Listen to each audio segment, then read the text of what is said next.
اب آپ کو براہ راست لاہور لیے چلتے ہیں جہاں پر پاکستان مسلم نون پنجاب کے صدر رانا ثناء اللہ نیوز کانفرنس کر رہے ہیں۔ اس بری طرح سے گرا ہوا تھا کہ آج کی مثال جو ہے وہ بھی اس کے اوپر صادق آتی ہے۔ اس وقت حالات یہ تھے کہ شہروں میں 20-20 گھنٹے اور گاؤں میں رورل ایریا میں تو 24 گھنٹے ہی جو ہے وہ لوڈ شیڈنگ رہتی تھی۔ انڈسٹری جو ہے وہ بند ہو رہی تھی، ہو چکی تھی، اور حالت یہ ہے کہ دہشت گرد جو ہے وہ سوات تک پہنچ چکے تھے اور آگے اسلام آباد کی طرف ان کا رخ تھا۔ لوگ آپ کے ملک میں آ کے آپ کے ساتھ بزنس کانٹریکٹ کرنے سے کتراتے تھے کہ جی دبئی میں آ کے ہمارے ساتھ بات کر لیں، پاکستان میں ہم نہیں آ سکتے۔ اس صورتحال میں پاکستان کے عوام نے میاں نواز شریف کی قیادت میں پاکستان مسلم لیگ نون پہ اعتماد کا اظہار کیا، اور ہر پاکستانی یہ بات کہتا تھا کہ اگر اس ملک سے لوڈ شیڈنگ اور دہشت گردی ختم ہو جائے تو پھر اس کے بعد کوئی پاکستان کو جو ہے وہ آنچ نہیں ہے، پھر پاکستان کو آگے بڑھنے سے کوئی روک نہیں سکتا۔ تو 4 سال کے عرصے میں، حالانکہ 5 سال کی ہماری جو ہے وہ ٹرم تھی، نہ صرف اس ملک سے لوڈ شیڈنگ اور اس ملک سے دہشت گردی کو دور کیا گیا، بلکہ پاکستان معاشی طور پہ اتنا مستحکم تھا کہ وہ 24ویں جو ہے وہ اکانومی بن چکا تھا، اور G20 کا جو کلب ہے اس میں وہ شامل ہوا چاہتا تھا، ایک یا دوسرے مالی سال میں وہ اس میں شامل ہو جاتا۔ اور اس وقت پیٹرول کی قیمت کیا تھی سبھی کو معلوم ہے کہ 65 روپے لیٹر تھا، ڈالر جو ہے وہ 100 کے مائنس تھا، اور شرح نمو جو ہے وہ 6.2% تھی، اور اگلے سال کا ہدف جو ہے وہ 7.5 تھا، اور وہ اگر حاصل ہو جاتا تو پھر پاکستان کو ترقی یافتہ ملکوں کی صف میں کھڑا ہونے سے کوئی روک نہیں سکتا۔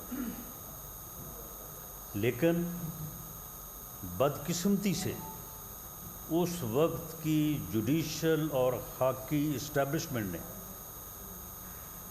اس ملک میں ایک سازش کی، ایک منتخب حکومت اور منتخب وزیر اعظم کو جو ہے وہ نکالا گیا، انہیں ہٹایا گیا، اور پاکستان کو ایک ایسے شخص کے سپرد کیا گیا کہ جس نے اگلے 3.5 پونے 4 سالوں میں ما سوائے انتقام کے کوئی اور کام نہیں کیا، اور اس کا ایک ہی تقیہ کلام رہا کہ میں نہیں چھوڑوں گا، میں اسے بھی نہیں چھوڑوں گا، میں اسے بھی نہیں چھوڑوں گا۔ وہ خود کو نعوذ باللہ بڑا صادق و امیر اور پیغمبر سمجھتا تھا، باقی سب اس کی نظر میں چور تھے، باقی سب ڈاکو تھے، اور اس نے پاکستان کی سیاست کو اخلاقی طور پہ بھی تباہ کی۔ وہ ایک ایسی نفرت لے کے آیا اس ملک کی سیاست میں، اس نے اس ملک کے نوجوانوں کے ذہنوں میں ایسا بارود بھرا اور ایسی گندی، گھٹیا اور نفرت پہ مبنی سیاست کی کہ اس نے 3.25 سال میں جو ہے وہ ملکی سیاست کو یہ رنگ دیا کہ ہم ایک ہی ملک کے رہنے والے، بلکہ ایک ہی خاندان کے لوگ، اور بعض صورتوں میں ایک ہی گھر کے لوگ جو ہے وہ آپس میں بھی جو ہے وہ دست و گریباں ہو گئے۔ حالانکہ اس سے پہلے سیاسی اختلاف تو ہوتا تھا اور ہونا چاہیے، لیکن اختلاف کا احترام ہوتا تھا، یہ گالی گلوچ اور اوئے توئے کا کلچر نہیں تھا، اور نہ صرف یہ کیا بلکہ ملک کو معاشی طور پہ بھی جو ہے وہ تباہ کیا۔ اور 2013 میں ملک جس صورتحال میں گھرا ہوا تھا اس صورتحال سے جو اسے نکال کے میاں نواز شریف جو ہے وہ 2017 میں ایک ایسے مقام پہ لے کے آئے تھے کہ اب آگے جو ہے وہ خوشحالی اور ترقی تھی، تو اسے دوبارہ جو ہے وہ اس صورتحال میں جو ہے وہ گرا دیا گیا جس صورتحال کو ہم آج فیس کر رہے ہیں۔ اس سے بھی بری صورتحال کو ہم فیس کرتے اگر اپریل 2022 میں جو ہے وہ پارلیمنٹ قومی اسمبلی جو ہے ایک آئینی طریقے سے اس نااہل اور ایسی حکومت جس کا ایجنڈا جو ہے وہ صرف جو ہے وہ مار دھاڑ اور لوگوں کو جو ہے وہ جیل میں ٹھونسنا اور لوگوں سے انتقام لینا تھا، اس سے جان نہ چھڑاتی تو شاید جو ہے وہ ملک جو ہے وہ ڈیفالٹ کر جاتا۔ میں اسی طرح کی ایک صرف ریفرنس کے طور پہ کہ 97-99 میں بھی ملک جو ہے وہ ایک ایسی ہی مشکل سے دو چار ہوا تھا جب ہندوستان نے ایٹمی دھماکے کر کے پاکستان کو ایک ایسی امبیرسنگ صورتحال میں ڈال دیا تھا کہ ایک طرف پوری دنیا کھڑی ہو گئی، امریکہ بہادر نے کہا کہ خبردار اگر آپ نے دھماکے کیے، اور دوسری طرف صورتحال یہ تھی کہ ہماری عزت ہی نہیں، ہمارا جوش اور جذبہ ہی نہیں، ہماری جو ایگزسٹنس ہے وہ بھی داؤ پہ تھی۔ ایل کے اڈوانی جو ہے وہ 11 مئی کے دھماکوں کے بعد 12 مئی کو یہ کہہ رہے تھے کہ اب پاکستان کو ہمارے ساتھ بات کرنے کا سلیقہ سیکھ لینا چاہیے، پاکستان کو معلوم ہونا چاہیے کہ ایک ایٹمی قوت سے کیسے بات کرتے ہیں۔ پوری قوم جو ہے وہ فکر مند تھی، بلکہ پریشان تھی۔ اس وقت بھی اس قوم کو، اس ملک کو عزت سے سرخرو کیا، ہمکنار کیا پاکستان مسلم لیگ نے میاں نواز شریف کی قیادت میں، اور پاکستان پہلی مسلمان ایٹمی قوت بنا۔ تو ہم یہ کہنا چاہتے ہیں اور پوری قوم سے، اپنے بھائیوں سے، اپنی بہنوں سے، اپنے بزرگوں سے، اپنے بچوں سے، کہ پاکستان جب بھی ایسی مشکلات میں گرا ہے، ایسی مشکلات کا شکار ہوا ہے، تو Pakistan Muslim League under the leadership of Mian Nawaz شریف ایک سے زیادہ مرتبہ ایک ایسا آزمودہ نسخہ ہے، ایک ایسی آزمودہ ٹیم ہے، جماعت ہے کہ جس نے پاکستان کو مشکل سے نکالا ہے۔ آج پھر پاکستان جو ہے وہ مشکلات میں گھرا ہوا ہے، معاشی طور پہ بھی، انتظامی طور پہ بھی۔ اگر میں اب کے پی کے حالات پہ بات کروں تو پھر بات لمبی ہو جائے گی، لیکن آپ سب لوگ جانتے ہیں انتظامی لحاظ سے بھی اور سیاسی لحاظ سے بھی 9 مئی کے واقعات کے بعد جو پولرائزیشن ہوئی ہے وہ آپ سب کے سامنے ہے۔ اس صورتحال میں جس مرہم کی، جس لیڈرشپ کی، جس ٹیم کی ضرورت ہے وہ پاکستان مسلم لیگ نون اور میاں نواز شریف کے علاوہ اور کوئی نہیں ہے۔ یہ ہمارا صرف دعویٰ نہیں ہے، یہ بات اس ملک میں بار بار جو ہے یہ ثابت ہوئی ہے۔ میاں نواز شریف کو ویسے تو 2014 سے یہ سازش شروع تھی، لیکن 2017 سے لے کے 19 تک جو ہے انہیں جو ہے وہ ہر طرح کی اذیت، مشکل اور پروسیکیوشن کا جو ہے وہ نشانہ بنایا گیا۔ ان کے خلاف جھوٹے مقدمات جو تھے بنائے گئے، اور اس کے بعد ان کی صحت کے پیش نظر وہ باضابطہ طور پہ عدالت کی اجازت سے اور اس وقت کی حکومت کی اجازت سے وہ باہر گئے، اور اب وہ انشاءاللہ تعالی 21 اکتوبر کو جو ہے وہ واپس آ رہے ہیں، اس عزم کے ساتھ کہ وہ پاکستان کو ایک مرتبہ پھر جو ہے وہ اس بحرانی کیفیت سے جو ہے وہ نکالیں. ان کا عزم مضبوط بھی ہے، سچا بھی ہے، اور وہ پرعزم ہے کہ انشاءاللہ تعالی وہ اپنی جماعت کی مدد سے پاکستان میں بسنے والے کروڑوں عوام جو ان کا ساتھ دیں گے انشاءاللہ تعالی اپنے ووٹ کی طاقت سے، ان کی مدد سے جو ہے وہ پاکستان کو اس بحران سے نکالیں، عام آدمی کی زندگی کو جو ہے وہ آسان کریں، پاکستان کو دوبارہ اسی جگہ پہ لے کے آئیں جہاں پہ وہ 2017 میں تھا، یا یہاں پہ وہ 99 یا 97 میں تھا. آپ کے علم میں ہے کہ جب میاں نواز شریف پہلی مرتبہ وزیر اعظم بنے تو انہوں نے آ کے ایسی معاشی اور اکانومی کی اصلاحات کی کہ آج وہ ملک جن کو ہم رشک سے دیکھتے ہیں کہ ان کی اکانومی کیسے جو ہے وہ آگے بڑھ رہی ہے، وہ یہاں پہ لوگ آئے دیکھنے کے لیے کہ پاکستان کیسے آگے بڑھ رہا ہے، پاکستان جو ہے وہ کیوں کر اتنی ترقی کر رہا ہے، اور پاکستان نے وہ کون سی معاشی پالیسیاں جو ہیں وہ اپنائی. لیکن اس وقت بھی جو ہے وہ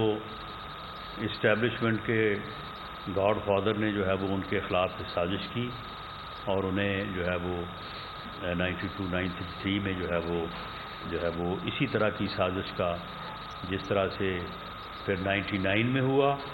یا 2017 اور 18 میں ہوا، اس کا جو ہے وہ نشانہ بنایا گیا. تو جس طرح سے انہوں نے اس سے پہلے ایک سے زیادہ مرتبہ ملک کو بحران سے نکالا ہے، وہ اس عزم کے ساتھ جو ہے وہ واپس آ رہے ہیں، اور ان کا ریسیپشن جو ہے یہ صرف پاکستان مسلم لیگ نون کے ورکرز کا یا آرگنائزیشن کا فرض نہیں ہے. میں سمجھتا ہوں یہ ہر پاکستانی کا فرض ہے، اور ہم ہر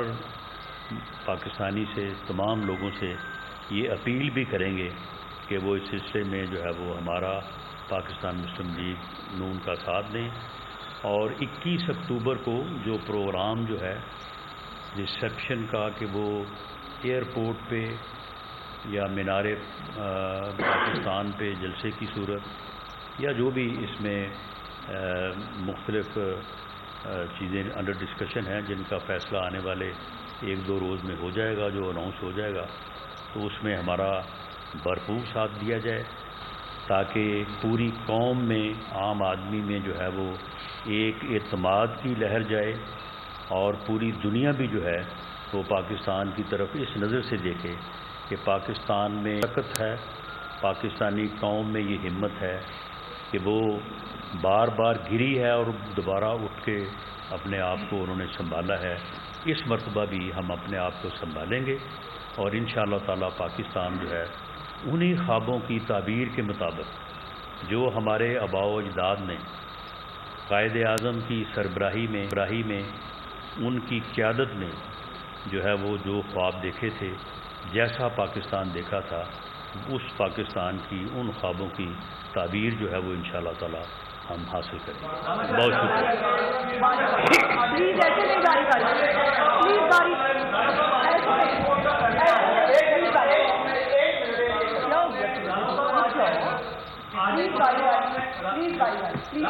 سپریم کورٹ سے بڑا اہم فیصلہ آیا ہے، جس فیصلے میں کہا گیا ہے کہ جتنے بھی 50 کروڑ تک کیسز تھے جو عوامی نمائندوں کے حوالے سے ان کو بحال کیا جائے اور 1 ہفتے کے اندر وہ کیسز چلائے جائیں. اس کے حوالے سے آپ کیا کہیں گے؟ دوسرا دیکھیں کہ کل تیسری کی میٹنگ ہوئی ہے پیپلز پارٹی کی، جس میں کہا گیا ہے کہ نون لیگ نہیں چاہتی کہ یہ عام انتخابات ہوں. کیا نون لیگ نہیں چاہتے کہ عام انتخابات ہوں؟ دیکھیں، پہلی بات تو یہ ہے کہ میں نے سپریم کورٹ کا فیصلہ کوشش کی ہے کہ اس کی کاپی میسر آ جائے، لیکن میں نے ابھی پڑھا نہیں ہے. میڈیا کے ذریعے سے جو معلوم ہوا ہے کہ صرف ایک امینڈمنٹ کے علاوہ باقی تمام امینڈمنٹس کو انہوں نے کالعدم قرار دے دیا ہے. یہ ایک متنازع اور ایک متنازع بینچ اور ججز کا جو ہے یہ فیصلہ ہے، جس میں سپریم کورٹ کے وہ فیصلے جنہوں نے سپریم کورٹ کی ایز ادارہ عزت اور توقیر میں اضافہ نہیں کیا بلکہ اس میں کمی کی ہے. اور ویسے تو اس کی مثالیں پہلے بھی کوئی اچھی نہیں ہے اور ایک مثال دوسری سے بڑھ کے ہے، لیکن موجودہ چیف جسٹس صاحب نے جو اس ادارے کو متنازع بنانے میں جو کردار ادا کیا ہے، شاید اس فیصلے نے اس میں اور اضافہ کیا ہے، اور اس اضافے سے شاید وہ سب سے جو ہے وہ بڑھ کے اپنے ادارے کو نقصان پہنچانے والے اور اپنے ادارے کی تباہی کرنے والے چیف جسٹس صاحبان میں جو ہے وہ نمبر 1 پہ شاید ان کو جو ہے وہ شمار کیا جائے. یہ ایک متنازع بینچ تھا جس میں بینچ میں بیٹھے، یہ بات میں نہیں کہہ رہا، یہ میں بات انڈورس کر رہا ہوں یا کوٹ کر رہا ہوں، جو ایک سینئر جج ان کے ساتھ ہی ان کی دائیں طرف بیٹھے اور وہ یہ بات بار بار جو ہے یہ کہتے رہے ہیں اور یہ ریکویسٹ کرتے رہے ہیں کہ آپ اس کے اوپر جو ہے وہ فیصلہ نہ کریں. باقی جہاں تک اس فیصلے کا تعلق ہے تو میں یہ بات کہتا چلوں کہ میں اپنی جماعت میں بھی اس وقت بھی اس بات کا حامی تھا کہ نیب کا یہ جو قانون، جسے کالا قانون، ڈریکورین لا، جسے جو ہے وہ بے رحمانہ قانون کہا جاتا ہے، تو میں تو یہ کہتا تھا کہ اسے ابھی تھوڑی دیر رہنے دیں. ہم نے تو اس کو بھگت لیا ہے تو کسی اور کو بھی بھگتنے دیں اور اس کے بعد پھر اس کو امینڈ کریں گے. لیکن بہرحال اس وقت یہ سینس پریویل ہوئی کہ اگر ایک غلط چیز ہے اس کو ہم نے فیس کیا ہے تو پھر ہم اس کو اس لیے امینڈ نہ کریں کہ کسی اور کو بھی فیس جو ہے وہ کرنا پڑے، تو اس لیے اس کو امینڈ کر دیا گیا. تو اب جو ہے وہ قانون اپنی اسی شکل میں، اسی کالی یا ظالمانہ شکل میں جو ہے وہ بحال ہو گیا ہے. تو یہ پی ٹی آئی اور عمران خان صاحب کو مبارک ہو، اب وہ اس کو بھگتیں گے اور آنے والے دنوں میں ان کو جو ہے نا وہ جیسے پنجابی میں کہتے ہیں لگ پتہ جائے گا. اب 90 دن کا ریمانڈ کاٹے نا وہ سارے، اور اس کے بعد جو ہے وہ جو اب ان کو بیلیں جو ہیں وہ تھوک کے حساب سے جو ہے وہ ملتی ہیں. اب ہم دیکھیں گے نا کہ جب عدالتوں کے پاس بیل کا اختیار ہی نہیں ہوگا تو پھر کیسے کوئی عدالت ان کو جو ہے وہ بیل دے گی. تو یہ جو ہے یہ میری نظر میں تو جو ہے وہ مکافات عمل ہے. ہمارے کیسز جو ہیں وہ ہم ان میں ریمانڈ بھی ہم نے بھگت لیے، ان میں ہم نے جو ہے وہ انکوائریز بھی جو ہے وہ فیس کر رہی، اور اس کے بعد وہ عدالتوں میں چل رہے ہیں. ثبوت ان میں ہے کوئی نہیں، اور پتہ نہیں کب تک وہ چلیں گے اور کب جا کے جو ہے وہ فارغ ہو جائیں گے. پاکستان مسلم نون کے رہنما رانا ثناء اللہ اس وقت نیوز کانفرنس کر رہے ہیں. نیب ترامیم کیس کا فیصلہ متنازع ہے، یہ کہا گیا ہے رانا ثناء اللہ کی جانب سے. سبسکرائب کریں اور بیل دبائیں تاکہ کوئی خبر رہ نہ جائے.